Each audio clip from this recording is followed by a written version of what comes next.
Hello दोस्तों, study 26 पर जुड़ने के लिए आप सबों का पहले धन्यवाद। जैसा कि हमने बताया था कि पाषाण काल जो पहला लेक्चर उसका था उसे हमने कंप्लीट किया था, जिसमें पैलियोलिथिक और मेसोलिथिक यानी पूरा पाषाण काल और मध्य पाषाण काल की बातें हमने कर ली है।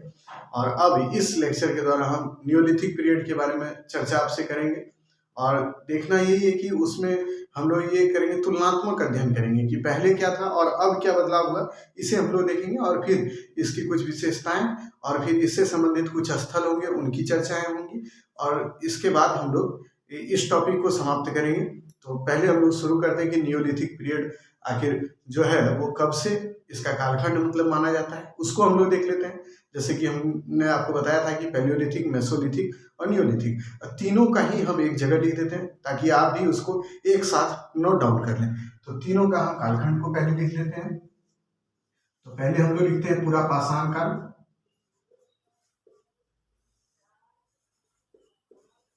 पूरा पाषाण काल, और ये हो गया आपका मध्य पाषाण काल,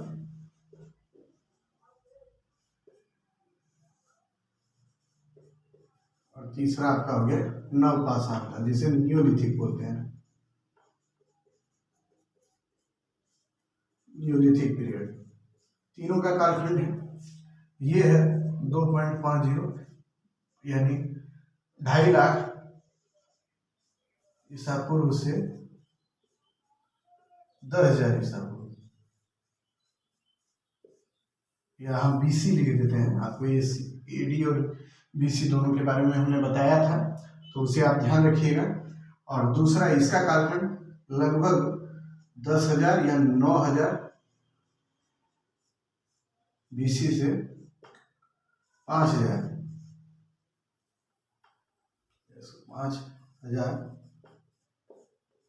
बीसी माना गया है। और इसका तीसरे का यानी नियोलिथिक का 5,000 बीसी से आपका ये जो है 3,000 बीसी या 1,000 बीसी, अगर दोनों मिल जाता है तो किसी एक को टिक कर दीजिएगा। 3,000 भी बीसी किसी किताब में है और 1,000 बीसी तो आपको एक दो स्थल है जहाँ से प्रमाण मिले हैं, तो उस आधार पे 1,000 बीसी तक भी माना जाता है। अब देखिए इसमें चेंजेस क्या हुए। ये तो कालखंड के बिंदु पर हम तीनों की बातें कर ली। अब इसमें चेंजेस हम लोग देख लेते हैं कि आखिर इस दौर में क्या था और इस दौर में क्या था। तो देखिए ज्योग्राफिकल टाइम स्केल जो होता है उसके आधार पर किस काल को किसके अंतर्गत रखा गया उसको भी देख लें। तो ये पहला पॉइंट आपको हमने बता दिया। अब देखिए इसका दूसरा पॉइंट आप लिखिएगा। ये पहला पॉइंट हो गया और ये दूसरा पॉइंट। इसमें पूरा पाषाण काल जिसको पैलियोलिथिक एज कहते हैं, इसको प्लेस्टोसीन फेज के अंतर्गत रखा गया है। प्लेस्टोसीन फेज,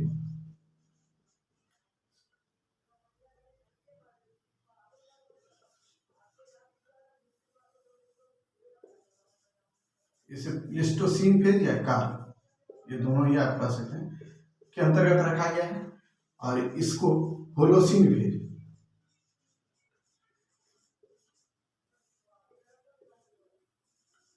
और इसे भी नियोलिथिक को भी होलोसीन फेज के अंतर्गत रखा गया है।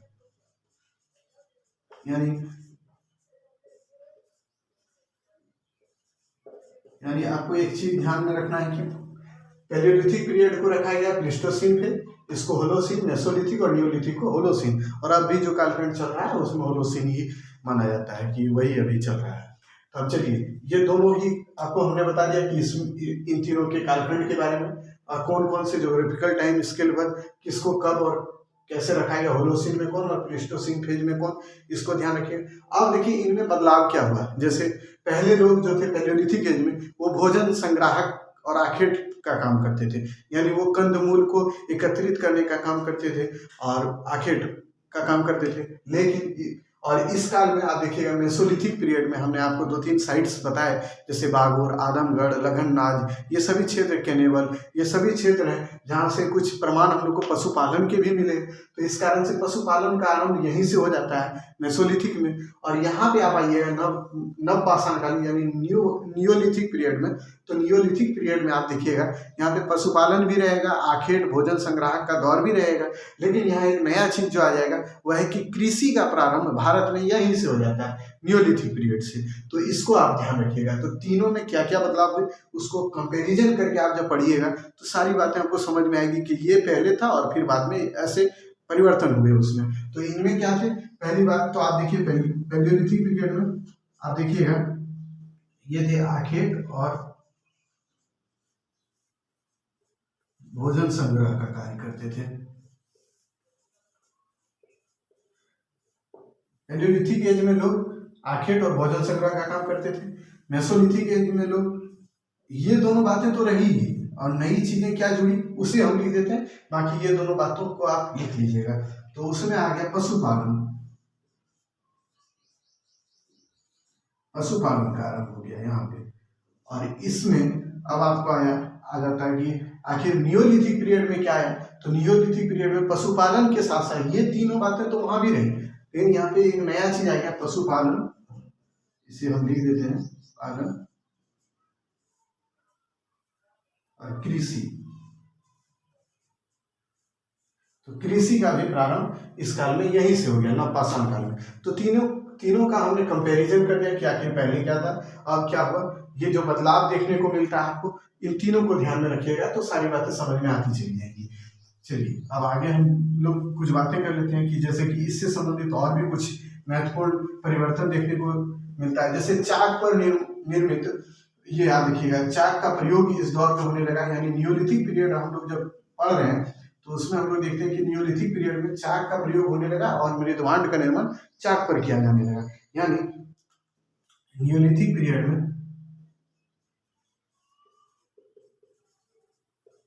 यानी नवपाषाण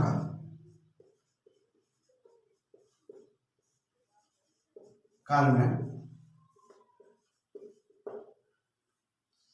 चाक पर मृदभांड का निर्माण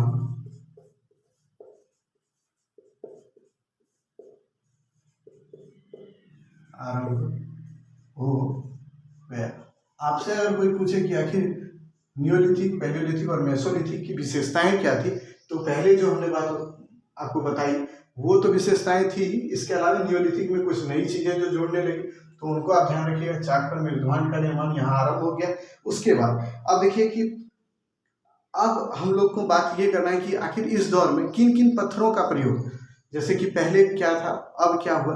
तो पहले भी जो था जैसे quartzite, chalcedony, sandstone, pebble, chert, agate, flint, jasper, basalt, ये सभी पत्थर के प्रयोग इस दौर में भी होने लगे।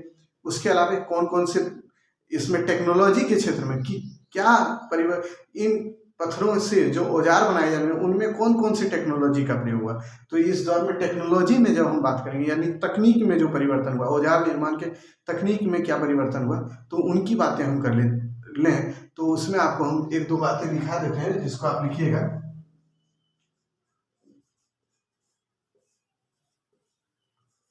और आपको पता ही होगा कि ये जब पाषाण काल है तो इसमें जितने भी औजार बनेंगे वह सब के सब पाषाण के बनेंगे, यानी पत्थर के ही बनेंगे। तो इसीलिए आपको ध्यान में ये रखना है कि पाषाण के जो औजार बने उनके टेक्नोलॉजी में क्या परिवर्तन हुआ, इसको आप देखिएगा।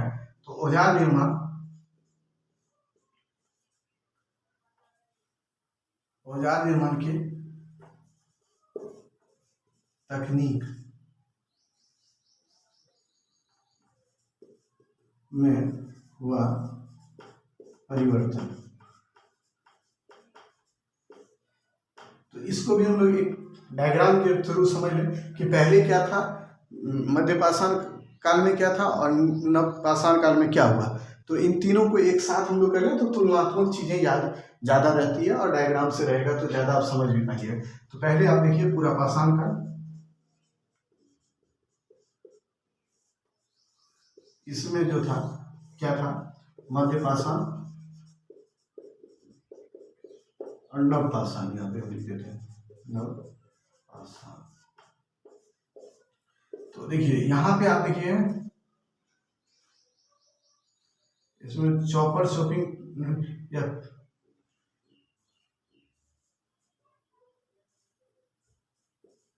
Bipolar technique. उसके बाद इसमें आ गया आपका कांगलू मेरिट बोल्डर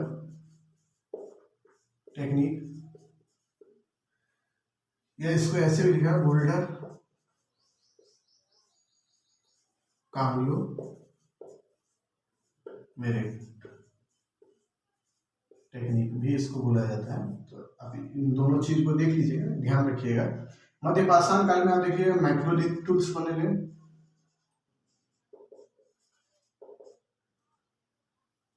लिथ टूल्स बनाए जाने, यानी छोटे छोटे आकार के बनने लगे। पहले बड़े बड़े, जैसे कि हमने आपको बताया था कि पहले ये बड़ा बोल्डर होता था तो उस पर एक दूसरे बोल्डर से प्रहार किया जाता था तो ये टूट के दो भाग में बढ़ जाता था। जिसका बड़ा भाग हिस्सा जो होता था उसको कोर कहते थे, और इसका छोटा हिस्सा जो होता था छोटा, उसे हम लोग फ्लैग बोलते थे। तो ये तो बड़े बड़े टेक्निक, बड़े बड़े औजार बनते थे इसमें पूरा पाषाण काल में। मध्य पाषाण में माइक्रोलिथ छोटे छोटे, और इसमें जो बनने लगे इसमें चकमका करके घर्षित कर पॉलिश कर,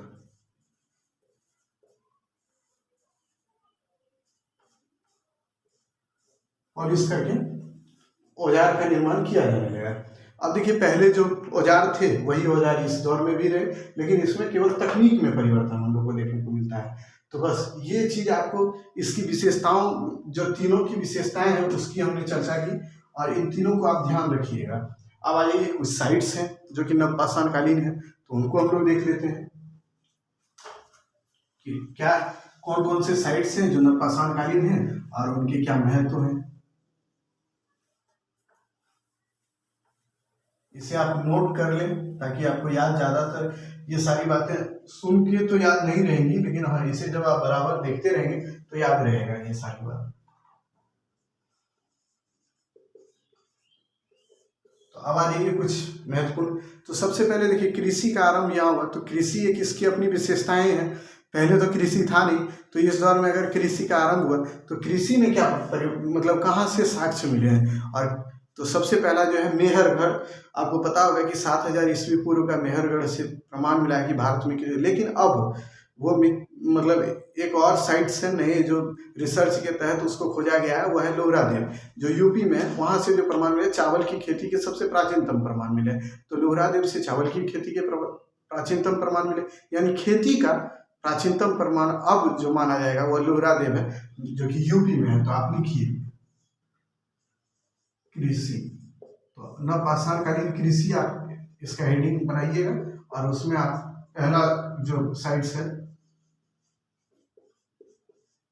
लोहरादेव यूपी में है। लोहरादेव को लोहरादेव भी बोला जाता है। यहां से चावल की खेती का लगभग 9000 BC का प्रमाण मिला है, जो कि सबसे प्राचीन है। दूसरा मेहरगढ़ पाकिस्तान बलूचिस्तान क्षेत्र में पड़ता है।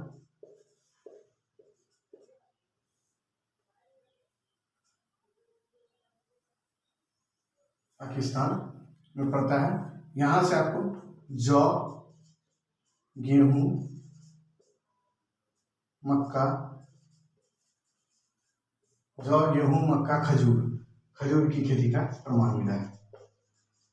तो ये दो तीन जगह आपको याद रखने हैं। इसके अतिरिक्त अब कुछ और साइट्स हैं, जैसे आपको उनके बारे में भी थोड़ा बहुत ध्यान रख लीजिएगा तो ज़्यादा दिक्कत नहीं होगा, और वो सारी बातें आपको समझ में आती चली जाएंगी। तो देखिए मेहरगढ़ के अलावा आप देखिए मृदभांड का, जो यहाँ हमने साइट्स के बारे में चर्चा की, मृदभांड हो गया इस दौर के। उसके अलावा बुर्जहोम एक क्षेत्र है जो कि जम्मू कश्मीर में पड़ता है, बुर्जहोम, वहाँ से भी कुछ प्रमाण मिले हैं। जैसे बुर्जहोम से गर्त आवास का प्रमाण मिला है। गुफक कराल, बुर्जहोम, मारतंड, ये सभी जम्मू कश्मीर के क्षेत्र हैं। वहाँ से गर्त आवास के प्रमाण मिले हैं। गर्त आवास मतलब ये होता है कि जो जमीन के नीचे आवास बनाए जाते थे उसमें जो रहते थे लोग, उसका प्रमाण यहीं से बुर्ज से मिला है। मारतंड भी एक जम्मू कश्मीर का क्षेत्र है, वहाँ से भी कुछ प्रमाण मिले हैं। फिर गुफत कराल जो है वह भी जम्मू कश्मीर में, वहाँ से भी गर्त आवास के प्रमाण मिले हैं। इसके अतिरिक्त आप देखिएगा कि और भी कुछ क्षेत्र हैं, जैसे कि कोल्डी हवा जो यूपी में है, वहाँ से भी चावल की खेती के प्रमाण जो कि 5500 BC या 6000 ईस्वी पूर्व तक का माना जाता है कि वहाँ से भी मिला, जो कि अब तक प्राचीन माना जाता था। लेकिन आपको याद रखना है कि लोहरा देव जो है वो अप्राचीन हो गया है, जो कि वहाँ से जो प्रमाण मिले हैं वो सबसे प्राचीन माना जाता है कि भारत में मतलब कृषि का सबसे प्राचीन जो है वहीं से मिला है। उसके बाद जो मेन है महगढ़ा एक जगह है, जहाँ की हमने आपको पहले भी बताया कि पशुपालन का आरंभ मेसोलिथिक में हो गया है। तो वही महगढ़ा एक क्षेत्र यूपी में पड़ता है, वहाँ से भी पशुपालन का प्रमाण मिला है हम लोग को। वहाँ से केटल पेन जिसको बोलते हैं मवेशी बाड़ा, एक साथ कई एक पशुओं को एक जगह पे बांधे जाने का प्रमाण वहाँ पे महगढ़ा से मिला है। इसके अतिरिक्त चिरांद जो है बिहार में पड़ता है। तो चिरांद से हम लोग को ये याद रखना है कि चिरांद जो बिहार में पड़ता है, वहाँ से कुछ हड्डी के बने उपकरण मिले हैं। जैसे कि वो हड्डी कौन से प्रयोग होते, तो वो हिरण की हड्डी सिंह का जो होता है उसका प्रयोग किया जाता था। उसके बाद बरूडी जो है, वह भी बरूडी जो क्षेत्र है वह भी झारखंड में पड़ता है, वहाँ से भी कुछ प्रमाण है। जैसे कि बरूडी से एक हस्तकंधित कुठार जिसको बोलते हैं नहीं, हस्तकंधित कुठार का प्रमाण मिला है, तो वो बरूडी से मिला। अगर आपसे पूछे कि बरूडी कहाँ पड़ता है तो झारखंड में, और हस्तकंधित कुठार जो है वह कहाँ, सेनेवार एक जगह है जो बिहार में है, वहाँ से बाजरे की खेती का प्रमाण मिला है। उसके अतिरिक्त आप देखिएगा कि ब्रह्मगिरी जो कि कर्नाटक में पड़ता है, कर्नाटक में ब्रह्मगिरी, वहाँ रागी और कुल्थी के प्रमाण मिले हैं जिसकी खेती की जाती थी। इसके अतिरिक्त वहाँ पे बच्चों को मतलब एक घड़े में डालकर, मतलब विचित्र समाधान का भी प्रमाण मिला है। एक घड़े में डालकर उसको दफनाया जाता है, या तो उसे घर के अंदर आंगन में या नहीं तो घर के बाहर उसको दफनाया जाता था। ऐसे प्रमाण ब्रह्मगिरी से मिले हैं जो कि कर्नाटक जिले में, कर्नाटक राज्य में पड़ता है। उसके बाद 2-3 जगह है, पय्यमपल्ली, उतनूर और पल्लवाय, ये 3 जगह हैं। पय्यमपल्ली, उतनूर और पल्लवाई, ये 3 जगह जो है, यहाँ से हम लोगों को जो प्रमाण मिला है वो कपड़े निर्माण का प्रमाण है। आपको हमने बताया था कि नियंडरथल, होमो नियंडरथल जो कि मानव का एक प्रकार है, उसके द्वारा जो कपड़े का निर्माण प्रारंभ किया गया था, वो चमड़े से कपड़े निर्माण करते थे और उसमें जो है हड्डी की सुई का प्रयोग करते थे। और इस दौर में जो है कपड़ों का निर्माण मानव के द्वारा आरंभ हो गया न्यूलिथिक पीरियड में। और ये पय्यमपल्ली, पल्लवाय और उतनूर, ये 3 जगह आपको याद रखना है कि वहाँ से होने लगा। इसके अतिरिक्त आप देखिए बुदिहाल एक जगह है, कर्नाटक में है। तो आपसे पूछ रहे कि भाई सामूहिक भोज का कहाँ से प्रमाण मिला है, तो वह भी आप लिखिएगा। बुदिहाल जो है वहाँ से, जो कर्नाटक में पड़ता है, वहाँ से सामूहिक भोज का प्रमाण मिला है। इसी तरह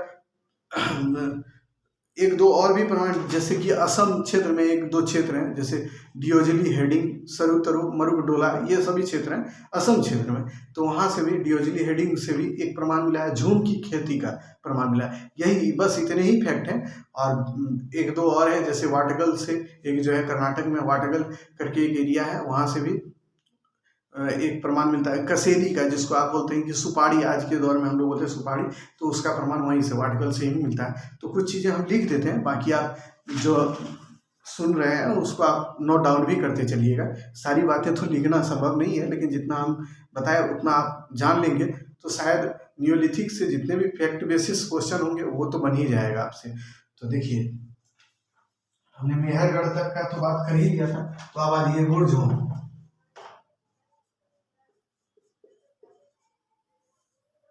ये कश्मीर में, जम्मू कश्मीर में है, तो इसको आप ध्यान रखिएगा कि बुर्ज जम्मू कश्मीर में है। यहाँ से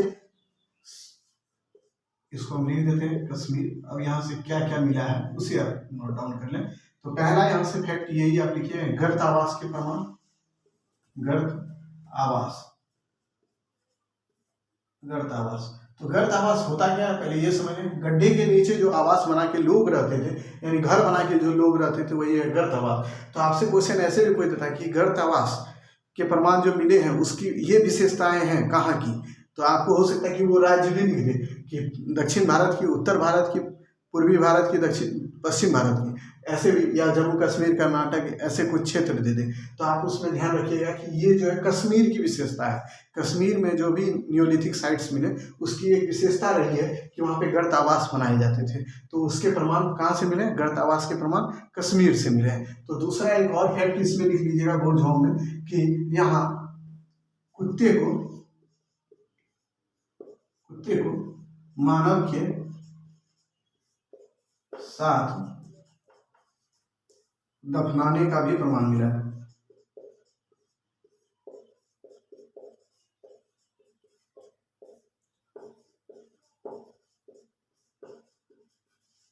और हड़प्पा पीरियड आप जब पढ़िएगा ना तो यही फैक्ट आपको वहां भी देखना होगा कि कुत्ते को मानव के साथ दफनाने का प्रमाण कहाँ से मिला है। तो हड़प्पा में आप देखिए रोपड़, वहां पे रोपड़ एक जगह हम आपको पढ़ाएंगे, तो रोपड़ से ऐसे ही प्रमाण मिले हैं कि कुत्ते को मानव के साथ दफनाया गया है। तो और इसके बारे में इतिहासकार कहते हैं कि भाई उस कुत्ते का लगाव उस मानव से अत्यधिक रहा होगा, इसी कारण से उसको एक साथ ही दफना दिया गया। जब उस मानव की मृत्यु हुई होगी तो कुत्ते को भी उसी के साथ दफना दिया गया होगा। तो ये जो प्रमाण है कश्मीर के बुरझौल जो एरिया है वहां से मिला है, तो इसको आप ध्यान रखिएगा। इसके बारे में जो हमने आपको बताया भी। और देखिए कश्मीर में एक और साइट है गुफकरा, बस उसको ध्यान में रखिए। मारतंड भी है, उसको बस ध्यान में रखिएगा, बाकी उससे कोई ज्यादा विशेष उसमें फैक्ट है भी नहीं। अब आ जाइए कोल्डी हवा, यूपी में पड़ता है।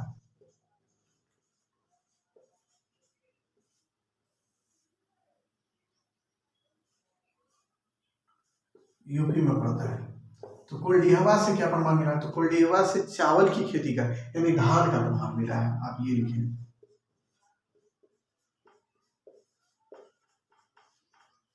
और दूसरा यहाँ से धान को रखने के लिए एक मटका जो होता है ना, पहले लोग रखते थे मटके में अनाज को रखते थे, तो उसका भी प्रमाण यहाँ से मिला, मटके का प्रमाण।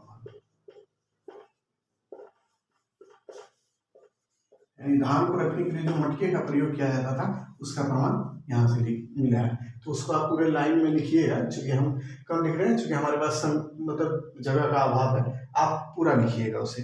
उसके बाद आ जाइए चिरांद, एक बिहार में हम आपको बताया कि ये अगर बीपीएससी की तैयारी कोई कर रहा है तो उसके लिए वो तो एक ज्यादा ही क्वेश्चन इससे पूछे गए हैं। चिरांद आज भी बड़ा ही फेवरेट टॉपिक रहता है। ये अगर पाषाण काल से सवाल आते हैं तो चिरांद से पूछ ही लिया जाता है बिहार पब्लिक सर्विसेज में। तो चिरांद आप लिख लीजिएगा, बिहार। यहां से हड्डी उपकरण मिले हैं, हड्डी के उपकरण मिले हैं। चिरांद हो गया। उसके बाद आप ध्यान रखिए वरुडी झारखंड हमने बताया भी, वहां से हस्तकंदित कुठार का प्रमाण मिला है, तो उसको आप लिख लीजिए। और फिर सेनेवाल, यह भी बिहार में अगर आप हैं और पीसीएस में हैं तो उसके लिए थोड़ा याद इसे भी रखें। सेनेवाल बिहार, यहाँ से बाजरे की खेती का प्रमाण।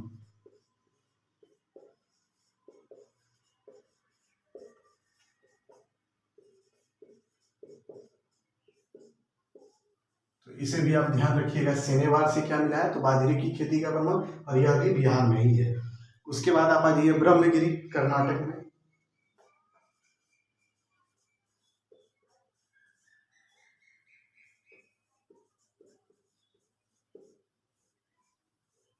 यहां से रागी और कुल्थी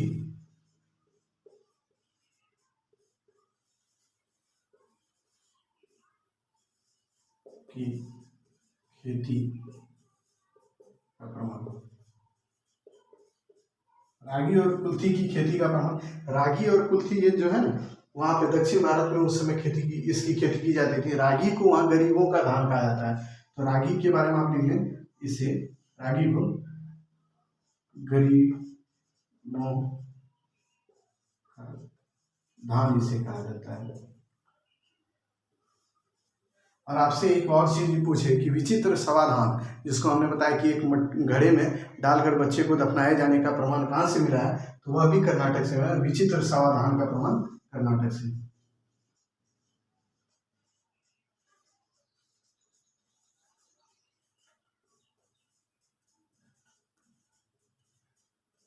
तो आप उसे लिख भी लेना चाहते हैं तो लिख लें कि घड़े में एक बच्चे को, मतलब बच्चों को डालकर उसको दफनाया जाता है, या तो उसे घर के अंदर या घर के बाहर, मतलब आंगन में, या नहीं तो घर के बाहर उसे दफनाया जाता था। तो इसी को विचित्र समाधान बोलते हैं।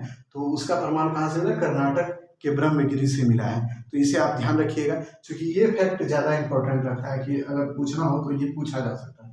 और रागी को गरीबों की का धान कहा जाता है, तो इसको भी आप रखिएगा। अब आपको हम बताएं कि पैयमपल्ली, उसका उतनूर, अप्पल लवाई, ये 3 क्षेत्र हैं जहाँ से कपड़े निर्माण के भी प्रमाण मिले हैं, तो उसको भी याद रख लीजिए थोड़ा सा। अब सबसे बड़ी बात है कि अगर कृषि होती थी तो क्या इस समय खेत को यानी उसमें सिंचाई के भी कुछ व्यवस्था थे या नहीं थे? तो उस समय जो है खेती जो होता था नियोलिथिक पीरियड में, उस समय सिंचाई के कोई भी प्रमाण नहीं मिले हैं, लेकिन वहाँ से यही है अनुमान लगाया जाता है, इतिहासकार कहते हैं कि वर्षा जल पर ही आधारित होगा, जो कि खेत में या बारिश के ही बाद वहाँ पे अनाज की खेत पटवन होती होगी या सिंचाई होती होगी।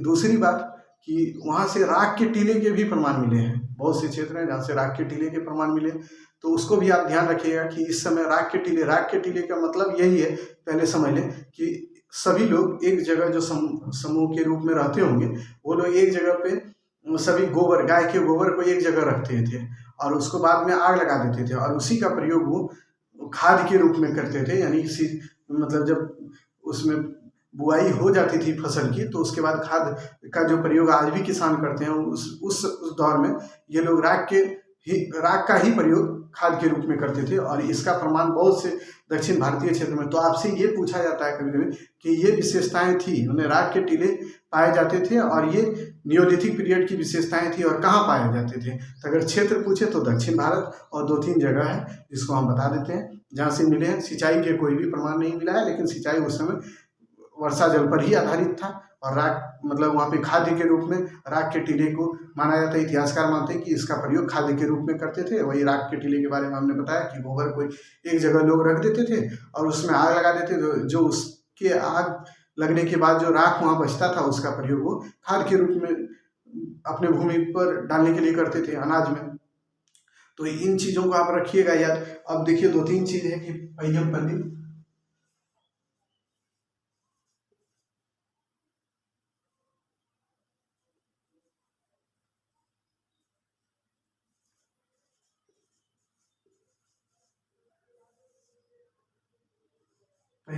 उतनूर,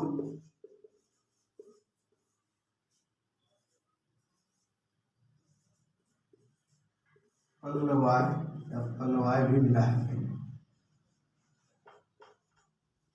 तीनों जगह से कपड़े निर्माण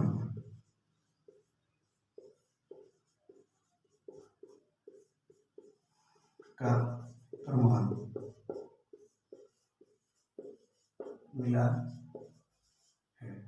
तो इसको आप याद रखिएगा कि इन तीनों जगह से कपड़े निर्माण का प्रमाण मिला है। राख के टीले के बारे में आपको बता दिए कि दक्षिण भारत की वो विशेषताएं थी, वहां से भी मिले हैं। उसके बाद 1-2 क्षेत्र हैं जैसे डियोजिली हेडिंग,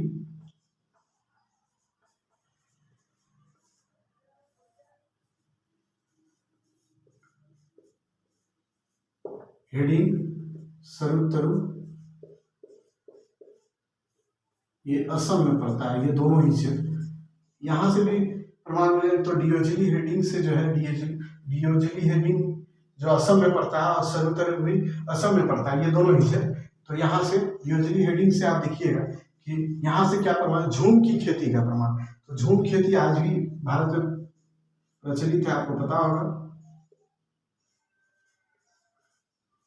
झूम खेती का प्रमाण यहीं से डियोजिली हेडिंग से मिला है, ये आपको ध्यान में रखना है। और उसके बाद बुधिहाल हमने आपको बताया अभी कर्नाटक में पड़ता है, वहां से भी कुछ प्रमाण मिले हैं। तो उसमें क्या है, सामूहिक भोज का प्रमाण। तो सामूहिक भोज का प्रमाण कहाँ से, बुधिहाल से मिला है। तो इसे भी आप लिख लें एक पॉइंट के रूप में।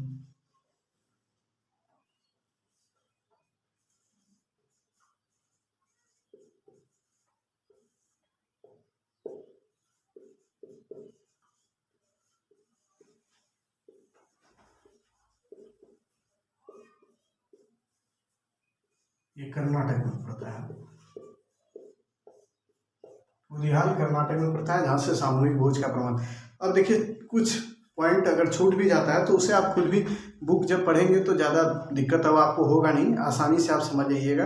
और कुछ विशेषताएं जितनी भी थी सारी बातें हमने कर ली, फैक्ट और कंसेप्ट दोनों की। अब लगभग आपसे सवाल बन भी जाएंगे और इतने को आप रिवीजन करते रहिएगा और उसे बराबर आप पढ़ते रहिएगा तो याद भी हो जाएगा। कुछ क्षेत्र ऐसे हैं जो कि नई होंगी आपके लिए, तो वो याद करने में थोड़ा प्रॉब्लम होगा, लेकिन धीरे धीरे लगातार आप जब उसे पढ़ते रहिएगा तो याद भी हो जाएगा। तो चलिए अब नियोलिथिक यानी पाषाण काल अब लगभग समाप्त हो चुका है। अब हम लोग जो आगे बात करेंगे वो ताम्र पाषाण काल पर बात करेंगे। तो आपको बता दें कि ताम्र पाषाण काल को भी 3 खंड में बांटा गया है, उसको हम लोग बांट के पढ़ेंगे। और फिर पहले हम लोग फेज को पढ़ेंगे, फिर हड़प्पा उसके सेकेंड फेज में आता है, और हड़प्पा के बाद यानी हड़प्पा पूर्व, हड़प्पा और हड़प्पा के बाद के काल को हम लोग पढ़ लेंगे।